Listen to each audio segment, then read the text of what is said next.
ฟังดูเนี่ยแล้วหลวงอยู่เนี่ยเอาไม่หลวงไหมไปหิวลุมเจ้าพญาเอาล่องเรือไป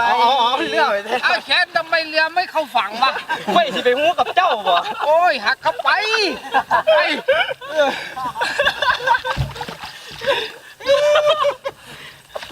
เดินทางมาหลายร้อยกิโลตาเฮียนคอยติดกำลอยลำถึงปาก เอาล่องเรือมา ม้วนไหลเนาะม้วนไหลเนาะ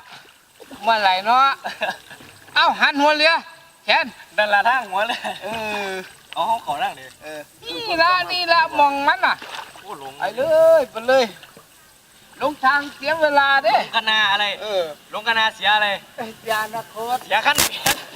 อ้าวทำไมดูเอาเองเด้อ